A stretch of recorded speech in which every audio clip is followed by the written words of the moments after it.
भगवान श्री कृष्ण जी अर्जुन को उपदेश देते हुए कहते हैं कि जीवन में जब भी हमारे समक्ष संकट आता है तो हमारे पास दो मार्ग होते हैं। पहला मार्ग भयभीत हो जाना, दूसरा मार्ग साहस के साथ उसका सामना करना। दोनों का मंतव्य एक ही है, लक्ष्य एक ही है, आत्म सुरक्षा, जीवन रक्षा। किंतु भय को दुर्बल माना जाता है और साहस को उसका बल माना जाता है। कारण यह है कि भय केवल एक प्रतिक्रिया है, वही साहस यह एक निश्चय, एक प्रतिद्वंद्विता। और साहस के साथ संकट का सामना आप करोगे तो हो सकता है उस संकट का सदा सदा के लिए आप दमन कर दो। क्योंकि संकट जब आता है सर्वप्रथम हमारा द्वंद्व होता है।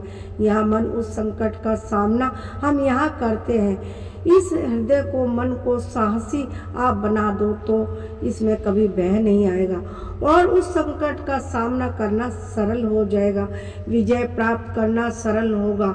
इसलिए निश्चित रूप से साहस अधिक श्रेष्ठ है। जीवन में जब भी कोई संकट आए तो साहस के साथ उसका सामना कीजिए और मेरे साथ प्रेम से कहिए, राधे राधे। एक गैया और एक बछड़े में कैसा संबंध होता है ये तो आप भली भांति जानते ही होंगे। जैसा एक गैया अपनी बछड़े को पुकार लगाती है और बछड़ा अपनी माँ के स्वर को पहचान कर अपनी माँ से आकर लिपट जाता है, ठीक उसी तरह आपके कर्मी जो भी आप कर्म करेंगे, आपके कर्म आपसे कहीं ना कहीं आकर लिपट ही जाएंगे।